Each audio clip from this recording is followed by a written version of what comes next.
నమస్కారం. మొన్న 16 మంది కార్పొరేటర్లు అందరం కలిసి కూడా మున్సిపల్ ఆఫీస్ సందర్శన కోసం వెళ్ళాము. అంటే ఎట్లా కన్స్ట్రక్షన్ అవుతుంది, ఏమవుతుంది అనేది చూడడానికి వెళ్తే అక్కడ గవర్నమెంట్ నుంచి కలెక్టర్ గారి ప్రొసీడింగ్ ఆధారంగా 2 ఎకరాల 7 గుంటల స్థలాన్ని మున్సిపల్ బిల్డింగ్ కట్టడానికి ఇస్తే దాన్ని వాస్తు పేరుతోటి ఒక సైడ్కి వేసేసి 1 ఎకరాల కట్టడం జరిగింది. మిగతా ల్యాండ్ అంతా ఏం చేస్తున్నారు అనేది తెలుసుకునే భాగంలో చూస్తే ఇంకా ఒక లేఅవుట్ అవుతుంది. దానికోసము దానికి అడ్వాంటేజ్గా దాని వాల్యూ పెంచడానికి ఒక రోడ్ని తయారు చేసినటువంటి విషయం మీ అందరికి తెలిసిందే. దానికోసమే మొన్న మాట్లాడినాము.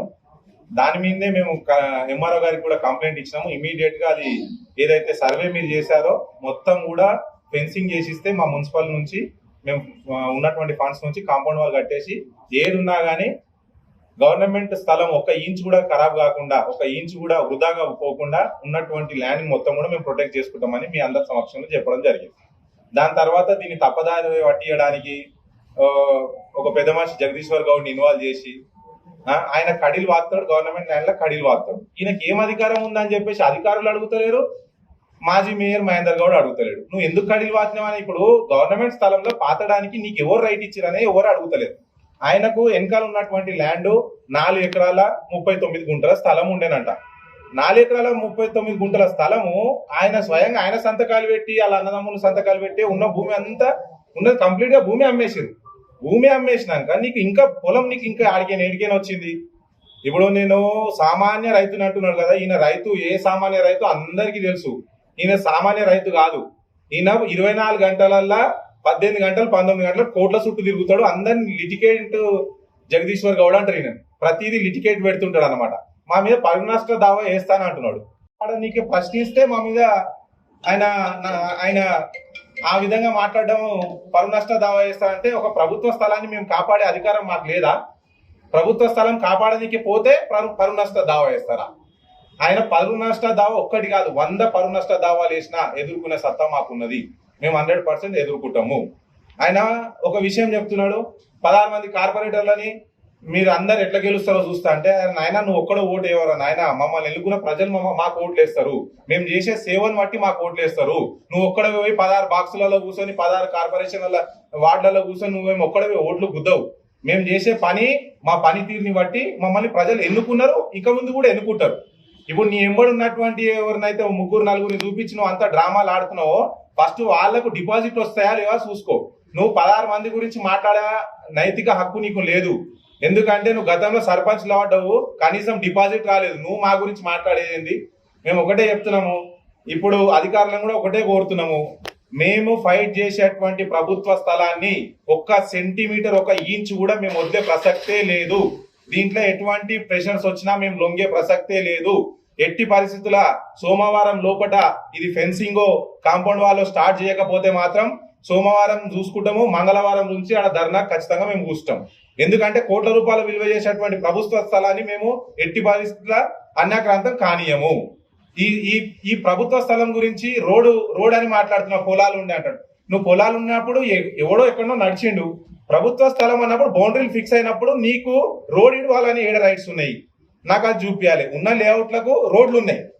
లేఅవుట్ గీసినవాడు వెంచర్ గీసిన వాళ్ళు ఇంకకేం రోడ్ తీసుకొని వెంచర్లు గీసిరు. ఆ వెసులుబాటును కాదని నువ్వు ఒక ఔటర్ రింగ్ రోడ్ తయారు చేసి ఇస్తే ఏం అర్థం ఉన్నది దాంట్లో? ఆ అర్థానికి మేమేం మాట్లాడతలేదు. నువ్వు చేసేటువంటి బిజినెస్ ఉండొచ్చు, నువ్వు ఏదో రకంగా పెద్ద మనుషులను పెట్టుకొని పెద్ద మనుషులకు తెలియకుండా నువ్వు లబ్ధి పొంది 10-12 కోట్ల రూపాయల లబ్ధి పొందిరు మీరు. సరే, మీరు వాళ్ళని బిల్డర్లని మీరు వాళ్ళని మైండ్ డైవర్ట్ చేసి ఇడికే రోడ్ ఉందని క్రియేట్ చేసి మీరు ఏదో క్రియేట్ చేస్తున్నారు.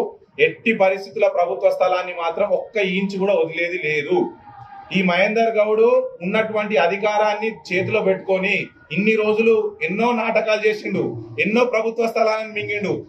ప్రతి ఒక్క పార్కుని ప్రతి ఒక్క ప్రభుత్వ స్థలాన్ని ఇంచ్ తీసి ప్రొటెక్ట్ చేసే బాధ్యత మా 16 మంది కార్పొరేటర్లు తీసుకుంటారని చెప్పేసి మీ అందరికి కూడా సభాముఖంగా తెలియజేస్తున్నాము. ఏడ కూడా 1 ఇంచ్ స్థలం కూడా వదిలే ప్రసక్తే లేదు. మీకు చూపిస్తాను, ఇక ముందు ప్రూఫ్ తో సహా చూపిస్తాను. పార్కులలో కన్స్ట్రక్షన్స్ జరుగుతున్నాయి. ఈయన మేయర్ గుండి ఒక ప్రభుత్వ స్థలం కాపాడడానికి రాదు, కార్పొరేషన్ ఒక ముందుకు తీసుకెళ్ళడానికి రాదు. ఈ 4 సంవత్సరాల వ్యవధిలో ఆయన ఏమి చేయలేడు. ఆయన వ్యవధి మొత్తము మా కార్పొరేటర్లని ఏడ కూడా మాట్లాడనీయకుండా, డెవలప్మెంట్ యాక్టివిటీస్ ఏమి చేయనీయకుండా, ఏమి కూడా డెవలప్మెంట్ యాక్టివిటీస్ ఇవి చేద్దామంటే నియంత్రణ పాలన, ఎవరిని ఒక అడ్వైజ్ చేయనీయడు. కార్పొరేషన్ డెవలప్ కావాలంటే నీకు తెలియకపోతే తెలియనట్టు ఉండి చెప్పేటువంటి మాటలు విని డెవలప్మెంట్ అయ్యే విధంగా మనం ఏం చేస్తే కార్పొరేషన్ కి మేలు చేయగలుగుతాం, పబ్లిక్ మనం 5 సంవత్సరాల కోసం ఎన్నుకున్నారు, పబ్లిక్ కి మనం ఏం చేయగలుగుతాం అనేది అది ఇంపార్టెంట్ ఉంటుంది. నువ్వు ఇప్పుడు చేయకపోతే నీకు ఎలక్షన్స్ లో ఎవడన్నా ఓటేస్తాడా? మేము అదే ఈ 8 నెలలు 9 నెలల వ్యవధిలో మేమేందనేది చూపిస్తాము. మేమేందనేది చూపించేసి మేము పబ్లిక్ మన్నలను పొందితేనే రేపటి నాడు ఎలక్షన్ లో ఓటు అడగనికే పోతాము.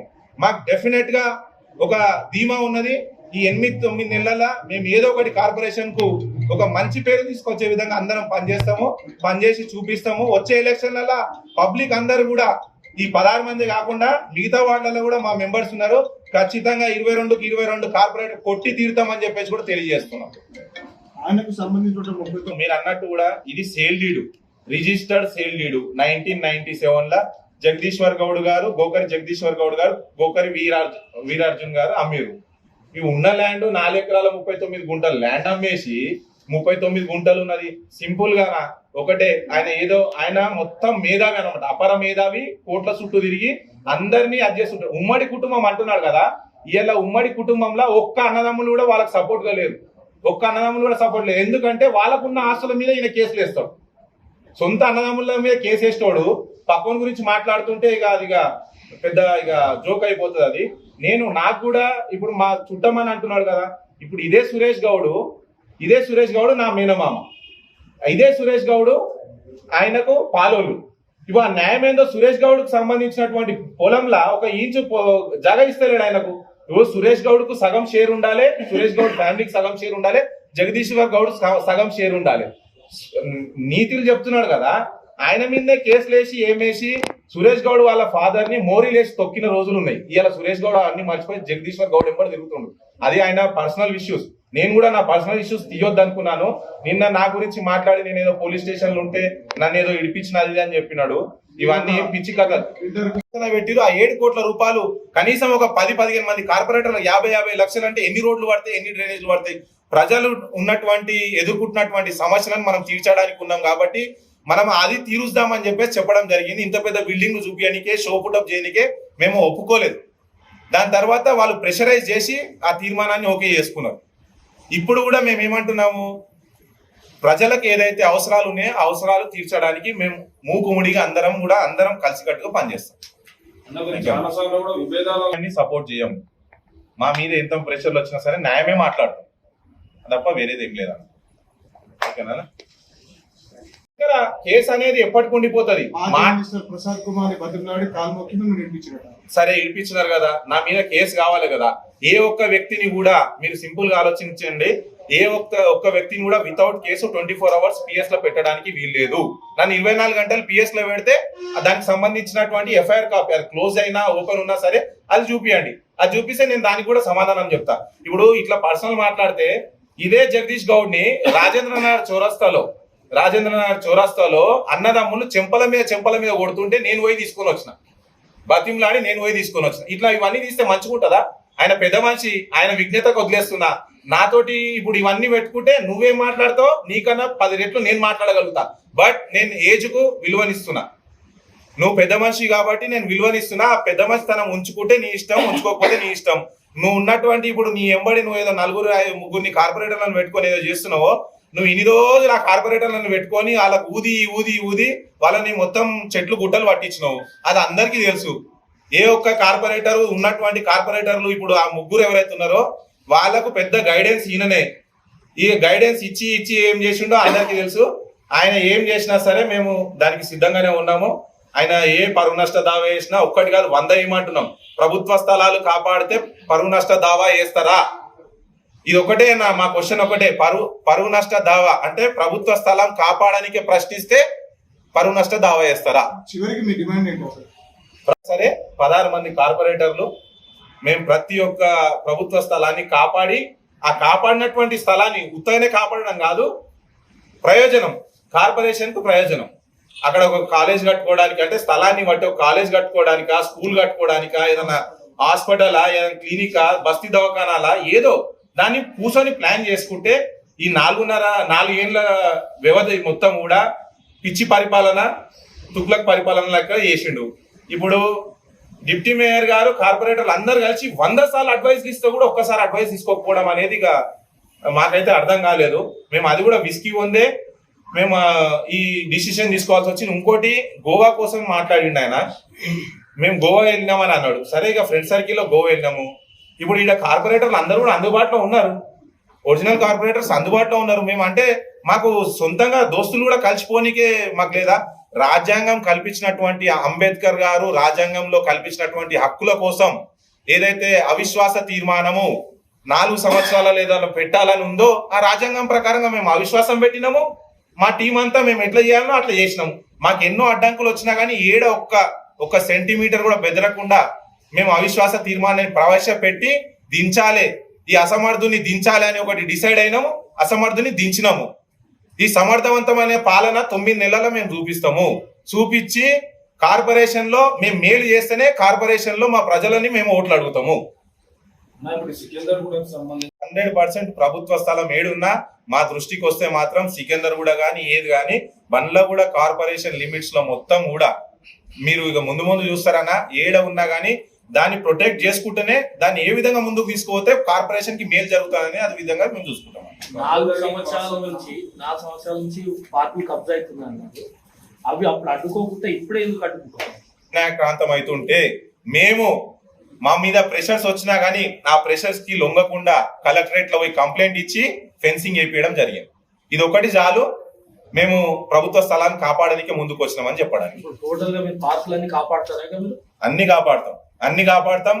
కార్పొరేషన్ లో ఏ విధంగా ముందుకు తీసుకుపోతే బాగుంటది అనేది అందరం కూర్చొని ఉమ్మడి నిర్ణయం తీసుకొని కార్పొరేషన్ ముందుకు తీసుకెళ్లే విధంగా ప్రయత్నం చేస్తాం. తీస్తున్నాం కదా అన్న, ఇప్పుడు ఒక్కొక్కటి తీస్తున్నాం, ఇంకోటి ఆల్రెడీ తీసి పెట్టినాం. ఇప్పుడు మొత్తం రికార్డ్స్ తో సహా ఏది మాట్లాడినా మేము పేపర్ తోటే మాట్లాడతాం, మాటలతోటి మాట్లాడడం. కాబట్టి ఈయన చేసిన మహేందర్ గౌడ్ చేసినటువంటి అక్రమాలు ఇంకా తీసినాము, అది ప్రూఫ్స్ కలెక్ట్ చేసుకుంటున్నాము. తొందరలోనే మళ్ళీ ఒకసారి ప్రెస్ మీట్ పెట్టి అక్కడికి ప్లేస్ కి తీసుకెళ్లి మీ కళ్ళకు చూపించి మేము ప్రెస్ మీట్ పెడతాం. గతంలో మీరు అందరూ కలిసి ఉన్నప్పుడే మున్సిపల్ హౌస్ ఫౌండేషన్ అప్పుడు అందరూ ఇనాగ్రేషన్, ఇప్పుడు విడిపోయారు కాబట్టి ఆరోపణలు వస్తాయి. మళ్ళీ మీరు పార్టీలో కలిసి ఒకటే కదా అన్న, మేము పార్టీలో కలిసి ఒకటి కావడం అనేది అది వేరు మాట. గతంలో కూడా ఇన్ని కోట్ల రూపాయలు కార్పొరేషన్ బిల్డింగ్ కి అవసరం లేదు. ఎందుకంటే అక్కడ ఉన్నటువంటి బిల్డింగ్ ఉంది, పరిపాలన జరుగుతుంది. 12 కోట్లు 7 కోట్లు ఆ కార్పొరేషన్ బిల్డింగ్ కు పెట్టడం వలన ఏం ఉపయోగం అవుతుంది? మనం ఏసీలలో కూర్చొని పబ్లిక్ ని రోడ్లు చక్కగా లేకుండా డ్రైనేజ్ లేకుండా చేయడం అనేది కాదు. అదే 7 కోట్ల రూపాయలు మన కార్పొరేషన్ లో ఎక్కడెక్కడ ఎమర్జెన్సీ వర్క్లు ఉన్నాయో కార్పొరేటర్లు అందరు రిక్వెస్ట్ చేసి ఒకసారి పెట్టినటువంటి తీర్మానాన్ని క్యాన్సిల్ చేసి యాజ్ పర్ రికార్డ్స్ ఉన్నది క్యాన్సిల్ చేసినట్టు. ఆ రికార్డ్స్ ని మీరు ఒకసారి చూసుకోండి.